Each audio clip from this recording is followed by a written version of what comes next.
ശരിക്കും എന്താ പഠിച്ചത്? ഞാൻ എംകോം കഴിഞ്ഞതാണ്. എംകോം കഴിഞ്ഞതാ. പിന്നെ കുറച്ച് കരിയർ ഗ്യാപ്പ് വന്ന് കുട്ടികൾ 2 ആളുണ്ട്. അപ്പോൾ ആ ഒരു ഡെലിവറി കാര്യങ്ങളും ഓരോ ഹെൽത്ത് ഇഷ്യൂസ് ഒക്കെ ആയിട്ട് കുറച്ച് ഗ്യാപ്പ് വന്നുപോയി. പിന്നെ ജോബുകൾ നോക്കുമ്പോൾ ഭയങ്കര നമുക്ക് ഈ ഒരു സമയത്ത് എന്ന് പറയുമ്പോൾ ഈ ഒരു സൊസൈറ്റിയിൽ തന്നെ പറയുമ്പോൾ ലേഡീസിനുള്ള ചാൻസ് ഭയങ്കര കുറവാണ്. നമ്മൾ ജോബിന് പോകുമ്പോൾ ഒരു 10,000 വരെ നമുക്ക് ഫസ്റ്റ് സാലറി തരുന്നില്ല. നമ്മളിപ്പോൾ ഇത്രയും പഠിച്ചിട്ട് നമുക്ക് അത്രയും ഒരു സാലറി പോലും കിട്ടണില്ല. അപ്പം ഞാൻ കുറേ കാലമായിട്ട് സ്വന്തമായിട്ട് എന്തെങ്കിലും ഒന്ന് സ്റ്റാർട്ടപ്പ് ചെയ്യാന്നുള്ളൊരു ഇതിലാണ്. അപ്പം ഹസ്ബൻഡിനോട് പറഞ്ഞ് അങ്ങനെ നമ്മൾ ഹോം മെയ്ഡ് ആയിട്ട് കേക്കുകൾ ചെയ്യാൻ തുടങ്ങി. അതിലും തന്നെ ചെറിയ കുട്ടി വന്നപ്പം എനിക്ക് ഭയങ്കര ചെയ്യാൻ പറ്റണില്ല. ഓക്കാണെങ്കിൽ ഫുൾ ഹെൽത്ത് ഇഷ്യൂസും ആണ്. അങ്ങനെയൊക്കെ ആയിട്ട് ചെയ്യാൻ പറ്റണില്ല. അപ്പം അങ്ങനെ എങ്ങനെയൊക്കെ മുന്നോട്ട് ഇങ്ങനെ തട്ടിമുട്ടി പോകുമ്പോഴാണ് ഈ ഒരു ഐഡിയ നമ്മൾ കൊച്ചിയിൽ അവർ സ്റ്റാർട്ട് ചെയ്തത്. കൊച്ചിയിൽ കണ്ടത് അത് തന്നെ. ഇറങ്ങാൻ ഭയങ്കര മടി. നമ്മൾ ഇറങ്ങാന്ന് പറയുമ്പോഴേ നമ്മളെ വീട്ടുകാർ വരെ ഭയങ്കര ഇതാണ്. ഞങ്ങൾ ഇപ്പൊ 2 ആൾക്കാർ റോട്ടുമ്മൽ ഇറങ്ങി ഇങ്ങനെ നിൽക്കാണോ, നിങ്ങളിങ്ങനെ ചെയ്യാണോ, അതൊക്കെ ഭയങ്കര മോശമല്ലേ എന്നുള്ളത്. പക്ഷെ അവിടെ തുടങ്ങി ഇവിടെ തുടങ്ങി എല്ലാരും തുടങ്ങിയപ്പോ ആർക്കും ഒരു പ്രശ്നമില്ല.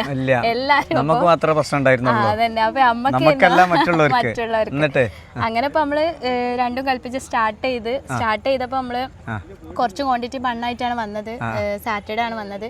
പക്ഷെ നമ്മൾ വിചാരിച്ചാൽ നമ്മളിവിടെ ടേബിൾ ഇടുന്നതിന് മുമ്പേ ആൾക്കാർ ഫുള്ള് വെയിറ്റ് ചെയ്ത് നിൽക്കുക. ഈ ഒരു പേര് കണ്ടിട്ട് ഓൾറെഡി വൈറലായ സാധനമാണല്ലോ. അങ്ങനെ പിന്നെ നമുക്ക് പെട്ടെന്ന് തന്നെ സെയിലായി കിട്ടി.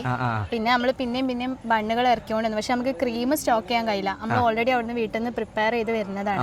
അപ്പൊ അത് നമ്മള് പിന്നെ പെട്ടെന്ന് പോയി ചെയ്യാന്ന് പറയുമ്പോൾ അത് നടക്കൂല. അങ്ങനെ ആയിട്ട് പിന്നെ ക്രീം കഴിയണ വരെ നമ്മൾ അന്ന് സെയിൽ ചെയ്ത് ഒരു 9 മണി വരെ. പിന്നെ നമ്മൾ സൺഡേ ഫുൾ പ്രിപ്പയർ ആയിട്ട് വന്നിട്ട് ഒരു 160 ബണ്ണൊക്കെ ആയിട്ട് വന്ന് അതൊക്കെ പറഞ്ഞ ആ ഒരു 2-3 മണിക്കൂറിനുള്ളിൽ ഫുള്ളും സോൾഡ് ഔട്ട് ആയി.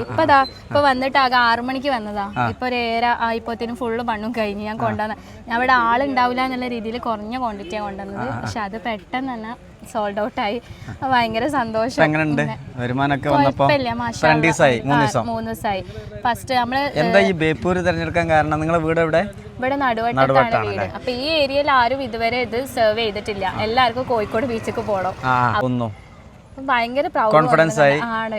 ഫസ്റ്റ് ഇറങ്ങുമ്പോൾ നമുക്ക് ഭയങ്കര ടെൻഷൻ. കാരണം എങ്ങനെ അക്സെപ്റ്റ് ചെയ്യുമെന്ന് അറിയില്ല. ഇനി നമ്മൾ കുറേ വെറൈറ്റികൾ, കാരണം ഓൾറെഡി നമ്മൾ ഒരു ഷോപ്പ് നോക്കാന്നുള്ള ഒരു ഇതിലാണ് നിൽക്കുന്നത്. അപ്പൊ നമ്മളെ വെറൈറ്റി ആയിട്ടുള്ള സാധനങ്ങൾ നമുക്ക് അവിടെ സെയിൽ ചെയ്യാം.